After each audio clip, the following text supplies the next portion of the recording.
L'invité du jour vous est présenté par Algérie Télécom. Algérie Télécom, toujours plus proche. Professeur Msaoudi, bonjour. Bonjour, merci pour l'invitation. Merci à vous d'avoir répondu à notre invitation. La lutte contre la consommation de drogue, contre donc la prise des différents psychotropes. On en parle aujourd'hui. Un projet de loi pour justement lutter, prévenir la consommation des drogues devrait être présenté aujourd'hui à l'Assemblée populaire nationale. La consommation de drogue aujourd'hui, vous le disiez il y a quelques instants avant le début de l'émission, se banalise aujourd'hui. Les consommateurs sont de tout âge. C'est une urgence sanitaire, c'est une urgence de santé publique, professeur. Tout à fait. Effectivement, ce que nous constatons actuellement sur le terrain, que cette consommation de drogue, passant d'un fléau social à une large consommation, on est réellement face à un grand problème de santé publique et surtout d'une urgence sanitaire. Donc malheureusement, on constate cette consommation qui devient donc à large échelle et à travers le monde entier. Et si on parle de notre pays, on le constate au quotidien que cette consommation devient réellement un problème de santé publique qui nécessite une prise en charge réelle et efficace. Et ce que nous constatons d'ailleurs actuellement, donc les pouvoirs publics qui se penchent sérieusement sur cette question avec une prise en charge sur le plan sanitaire en matière de soins et de prévention, mais aussi nous avons une prise en charge sur le plan sécuritaire avec une lutte acharnée contre donc les trafiquants de drogue et donc ce que nous constatons au quotidien à travers les quantités saisies à l'échelle nationale. Il y a aussi un plan juridique que nous aussi, c'est l'occasion d'en parler aujourd'hui, en matière aussi donc de loi régulant cette prise en charge et surtout donc tous les aspects concernant le problème de drogue. Alors justement, vous venez de le dire, aujourd'hui, plusieurs secteurs sont impliqués dans la lutte contre le trafic, contre la circulation des drogues. Les saisies sont quotidiennes, parfois des saisies de quantité vraiment très importantes. Et par contre, les addictions, vous le disiez, professeur, à l'instant, sont toujours là. Au niveau des structures de santé, vous recevez de plus en plus de malades, et des malades parfois très jeunes également. Oui, vous savez, pour arriver au stade de consommation, et notamment consommation problématique, c'est-à-dire au stade d'addiction, il faut plusieurs facteurs. Et malheureusement, ces facteurs-là qui contribuent d'une manière ou d'une autre pour donc arriver à cette situation. Et nous constatons effectivement que le nombre de patients qu'on reçoit dans les structures de santé qui ne cesse d'augmenter. Pratiquement, donc vraiment on est dépassé sur le plan soit en matière de consultation, soit en matière d'hospitalisation, soit aussi en matière d'urgence, parce que ça devient un véritable problème en matière d'urgence, donc de prise en charge des patients dans les urgences, parce que réellement il ne faut pas parler uniquement de la prise en charge du côté addictologique ou bien psychiatrique, puisque les deux pratiquement pathologies sont intimement liées, mais il faut savoir aussi tous les collègues de médecine, soit des urgences médico-chirurgicales, soit les services de toxicologie, soit les services médico-légaux, soit les services de réanimation, de cardiologie. Donc tout le monde, pratiquement toutes les spécialités médicales sont concernées par ce problème parce que les patients en consommant peuvent présenter donc de différentes situations cliniques et vraiment donc ça nécessite une collaboration pluridisciplinaire et vraiment avec une collaboration présente sur le terrain pour faire face et répondre à cette demande qui ne cesse d'augmenter. Justement, vous dites qu'aujourd'hui c'est pris en charge par les différentes spécialités où les différentes spécialités en médecine sont confrontées à ce fléau de la consommation des drogues, cause d'accidents, cause d'AVC à un âge très jeune. C'est finalement un mal qu'on trouve dans différentes spécialités en traitant plusieurs maladies. Oui, C'est une cause, professeur? oui, bien sûr, parce que pour la simple raison, c'est que les consommations de drogue, lorsqu'on commence au début, les jeunes qui sont pratiquement souvent les plus concernés par cette consommation commencent avec des consommations de plaisir, donc de recherche, donc certains donc des apaisements, etc. Donc pour faire face à certaines situations. Mais malheureusement, dès qu'on avance dans cette consommation, ça commence les complications. Et les complications, ça concerne tous les organes. Et il ne faut pas aussi voir uniquement les complications sur le plan individuel, ou bien donc, de santé individuelle, mais aussi vous avez des complications sur le plan social et familial. Donc, vous venez de le dire, par exemple, des accidents de voie publique, des problèmes donc, de voisinage, des problèmes dans la société, des problèmes de travail. Donc, ça touche la personne avec donc, toutes les dimensions individuelles, familiales et sociales. Et sur le plan médical, effectivement, il y a un réel problème de santé et c'est pour ça que, par exemple, à notre niveau, donc, nous avons créé des liens et des passerelles avec d'autres disciplines et ce qui nous permettra tout d'abord donc, de définir mieux le circuit de prise en charge des patients. C'est important. Et donc de faciliter le contact donc, avec les patients, soit notamment les prises en charge du côté par exemple infectiologique aussi, qu'il faut pas, qui est un côté très important, notamment les risques d'infection avec les hépatites C, le VIH, qui est aussi un véritable problème de santé publique. Et la toxicomanie fait partie des causes les plus couramment rencontrées en matière donc, de contamination infectieuse. Et nous avons donc ces passerelles-là qui vont nous permettre donc, de définir le circuit de prise en charge des patients, mais aussi donc, de faciliter l'accès aux soins pour cette catégorie parce que l'accès aux soins constitue aussi en quelque sorte une manière de prendre en charge, mais aussi de prévention donc, de certaines complications, mais aussi de prévention secondaire, voire tertiaire donc, chez les patients. Donc c'est très important de définir et de collaborer avec les collègues afin de mieux prendre en charge ce problème. Très bien. Alors, pour la prise en charge de ce problème, juste une question peut-être avant de revenir justement sur ce que prévoit le projet de loi donc pour la lutte contre la drogue. Il y a ces addictions, professeur. Vous dites que parmi les malades, vous recevez des malades à un âge très jeune. Comment est-ce possible qu'on se retrouve addict? Qu'est-ce qui explique cela, professeur, en étant adolescent, par exemple? Alors, les facteurs sont connus, sont multiples et complexes. Premièrement, nous avons certaines prédispositions individuelles, d'accord, donc des vulnérabilités individuelles qui peuvent constituer le lit donc, de cette consommation, mais aussi vous avez des facteurs sociaux qui peuvent être donc qui sont très différents. C'est des situations psychiques bien particulières, mais aussi n'oubliez pas la disponibilité des produits. Si vous avez des produits disponibles, automatiquement, ça stimule les personnes à le consommer. Prenons aussi en considération, parce que vous savez, les premiers contacts avec la consommation de drogue, ça commence souvent à l'âge très jeune, voire donc à l'adolescence. Et évidemment, cette période qui a une particularité, donc vraiment qui est très particulière, notamment donc la recherche donc de nouveautés, donc les changements corporels, les changements psychologiques, certaines difficultés sociales, etc. Donc tout ça peut être une cause qui peut être donc quelque chose qui peut vraiment déclencher cette première consommation qui est souvent beaucoup plus de curiosité, de rechercher l'effet de tel ou tel produit.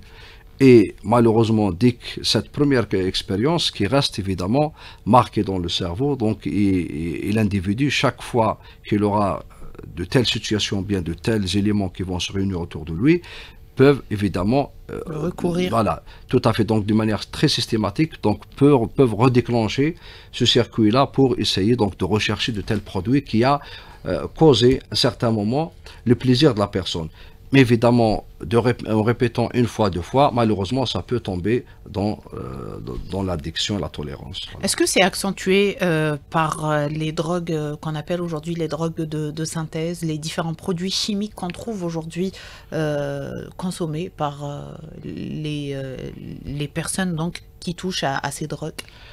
Alors, le constat, il est clair actuellement. C'est que la chose la plus inquiétante, c'est que actuellement, on voit donc les consommations de plus en plus fréquentes de drogue dure à l'âge très jeune, donc ce qui constitue donc de réels dangers pour ces personnes, mais aussi vous avez le mode de consommation aussi qui change, et on a beaucoup plus, donc on se penche beaucoup plus vers les consommations par voie injectable, ce qui constitue vraiment en absence surtout donc de toute norme sanitaire, donc vraiment ce qui constitue un autre danger en matière soit d'effet de drogue immédiatement sur le corps de l'individu avec des consommations importantes, mais aussi en augmentant les risques de complications, d'autres complications infectieuses et tout ce que vous voulez comme complications somatiques. Donc vraiment, c'est les deux constats qui sont très évidents actuellement sur le terrain.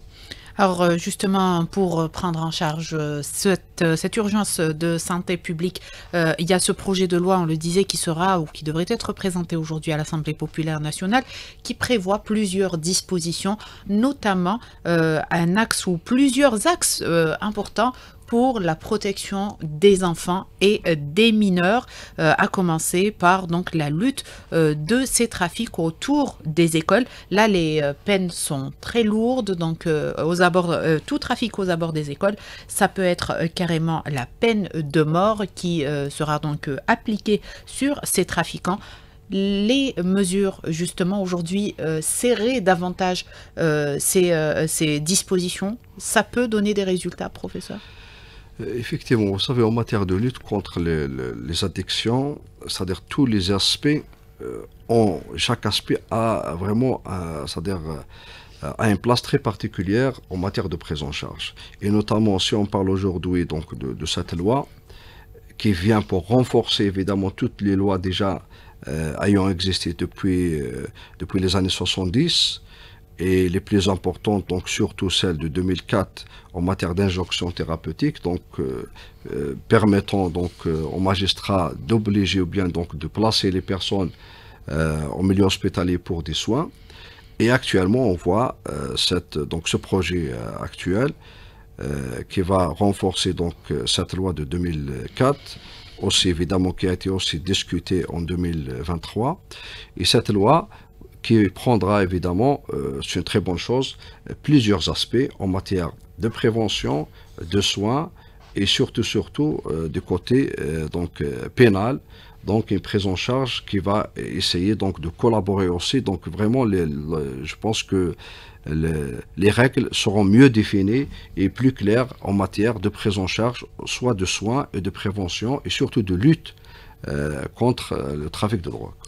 Et c'est des questions que nous allons aborder, donc tous les articles prévus par ce projet de loi. Ça sera dans la deuxième partie de l'émission. Restez avec nous, on revient dans quelques instants. Professeur Moussaoudi, donc on parle de cette protection des mineurs que prévoit le projet de loi de lutte contre les trafics de drogue. On le disait, de lourdes peines de prison, 20, 30 ans même pour incitation, recrutement ou même utilisation des mineurs, des peines qui peuvent aller jusqu'à la peine de mort, on le disait, pour les infractions commises aux abords notamment des écoles. Protéger les mineurs, ça doit être la priorité.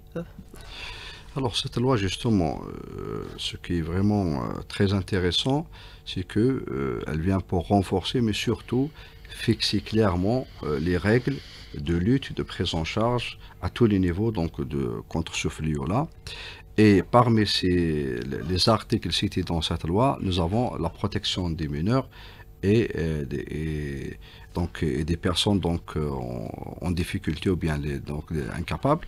Et effectivement, parce que certainement, il a été constaté sur le terrain que certaines situations où les mineurs peuvent faire l'objet donc malheureusement de ces abus-là, d'utiliser donc en matière soit de trafic de drogue ou bien de consommation. Donc effectivement, c'est une très bonne chose. Les peines sont très très importantes, jusqu'à 30 ans donc de prison.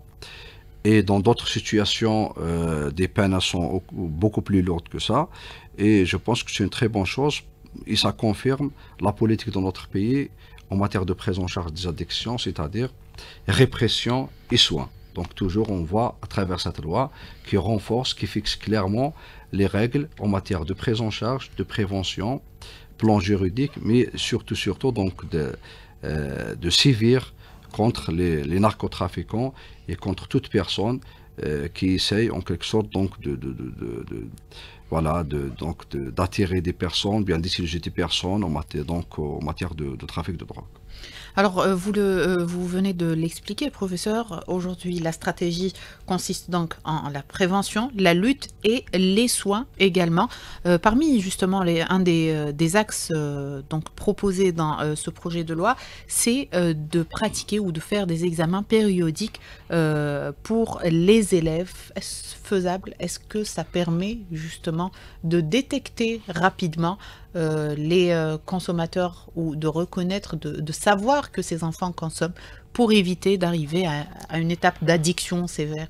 Ce qui est mentionné dans cette loi, c'est que je trouve que c'est une très bonne chose, c'est que ça permet, ou bien ça permettra en quelque sorte, d'utiliser les tests de drogue au milieu de travail aussi, dans des tests d'embauche et des visites périodiques donc, au travail. Et vous savez, donc ça va permettre en quelque sorte donc d'avoir une assise juridique, un texte réglementaire pour permettre à l'employeur donc de procéder au contrôle, mais surtout donc d'accompagner des gens aussi, mais aussi de soigner les gens qui sont en difficulté, qui posent problème de consommation. Et donc en quelque sorte c'est une manière donc de lutter contre cette consommation, mais aussi d'inciter les personnes à se soigner. Donc je pense que c'est une très bonne chose. Et vous le savez très bien, dans certains secteurs, comme vous venez de le dire, où vraiment l'erreur n'est pas permise, donc de laisser quand même de la consommation dans certains secteurs, pratiquement c'est vrai que c'est dans tous les secteurs, mais il y a certains secteurs qui sont très sensibles, donc et si donc on ne procède pas au contrôle dans ces secteurs-là, malheureusement on risque d'avoir de mauvaises surprises. Et c'est ce qui est le cas actuellement, qu'on voit cette consommation qui commence à être un peu, c'est une réalité, il faut le dire, donc présente un peu partout, donc à tous les niveaux, et notamment chez les adolescents. Donc vraiment, tout d'abord, je donne l'exemple dans le secteur de la santé, par exemple, dans certains secteurs très sensibles, où les contrôles doivent être quand même systématiques, de manière périodique, pour essayer donc d'évaluer l'état des employés et surtout donc de voir en quelque sorte à titre aussi préventif donc et de lutter contre cette consommation qui risque d'être donc à large échelle. Les élèves au niveau des écoles, des tests au niveau des écoles? Les tests au niveau des écoles, moi je pense que on n'est pas encore là. C'est prévu par le oui, projet mais de loi. beaucoup plus, peut-être il faut aller dans les écoles, beaucoup plus dans le sens préventif. Parce que réellement, il y a un secteur, ou bien il y a un domaine qui est très très important à développer, que malgré il y a des efforts qui sont très clairs, notamment avec un programme bien tracé par le ministère de la Santé, mais ça reste quand même des nécessités à renforcer donc ce dispositif en matière surtout de prévention, d'aller vers ces jeunes-là, d'aller dans les écoles, d'aller avec c'est aussi clairement signifié dans le texte, travailler en réseau, donc d'associer les différents secteurs, la société civile, l'organe de la jeunesse, donc tout ça, toutes ces personnes-là, tous ces organes-là ont un rôle très positif à jouer, très important, donc d'aller dans les quartiers, d'aller donc dans les écoles et vraiment de faire beaucoup plus de travail de sensibilisation, parce que le plus important, c'est la sensibilisation et la prévention. Pour mieux, c'est-à-dire cerner ce problème, mais surtout, de ne pas attendre au stade de complication pour commencer à prendre en charge les personnes. Donc, s'il y a vraiment un aspect qui est très très important, c'est la prévention à prendre en considération et à renforcer. Alors justement, la prise en charge côté sanitaire, donc en plus de la prévention, est prévue par la loi. Donc en cas d'usage de stupéfiants ou de substances psychotropes, la personne peut être soumise donc aux mesures curatives. Les cures de désintoxication sont également donc maintenues par le projet de loi. ça peut être une hospitalisation ou des contrôles médicaux. Alors, comment ça se fait? Est-ce qu'aujourd'hui, nous avons justement les moyens de prendre en charge ce volet-là, professeur? Alors, l'injonction thérapeutique est un dispositif déjà qui existe depuis 2004, mais cette loi qui vient donc à renforcer ce dispositif, à définir clairement les différentes modalités, c'est très important et très intéressant. Et effectivement, en quelque sorte, c'est une mesure d'incitation pour ces patients-là, c'est-à-dire pour toute personne, en quelque sorte, qui se retrouve en justice pour motif de détention, je dis bien détention de produits pour consommation et non pas pour autre chose, donc peuvent faire l'objet en quelque sorte à mesure incitative, donc qu'ils soient placés dans une structure de santé pour des soins, ce qu'on appelle l'injonction thérapeutique, évidemment en parallèle, pour évidemment abandonner en quelque sorte, donc parallèlement, toute poursuite judiciaire. C'est une mesure donc, qui permettra donc aux magistrats donc aussi donc d'aller dans le sens d'incitation des personnes pour des soins. Et évidemment, c'est une procédure avec qui nécessite une collaboration entre le secteur judiciaire et le secteur médical et le médecin traitant, évidemment, qui est tenu à faire des rapports, d'informer monsieur le procureur de la République en matière, tout d'abord dès le début de la prise en charge jusqu'à la fin de la cure, et surtout en cas de fin ou bien de rupture de contrat, et d'informer l'instance judiciaire. Et je pense que c'est une excellente chose qui permettra évidemment, parce que réellement si on veut comprendre mieux l'addiction, il faut l'apprendre par plusieurs aspects. D'accord, la prendre en charge dans plusieurs aspects. La répression seule, elle ne sera jamais efficace. Donc automatiquement, la répression, oui, elle est très, très importante, mais aussi de soigner ces gens-là parce que réellement, ils sont malades. Donc de les soigner et de les accompagner socialement et médicalement pour mieux gérer leur situation. Est-ce que nous avons aujourd'hui justement les structures et les moyens nécessaires, moyens humains et matériels, pour soigner, comme vous dites, ces gens qui souffrent d'addiction? Alors, il y a des dispositifs, c'est clair, en matière soit de soins, de cure, mais aussi, surtout, il y a un volet qui est très important, ce qu'on appelle actuellement, à l'échelle nationale, c'est les CISA, donc c'est les structures intermédiaires de soins et d'accompagnement des patients qui souffrent de toxicomanie.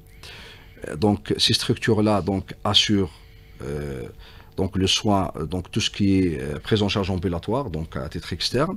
Mais nous avons des structures pour cure de désintoxication.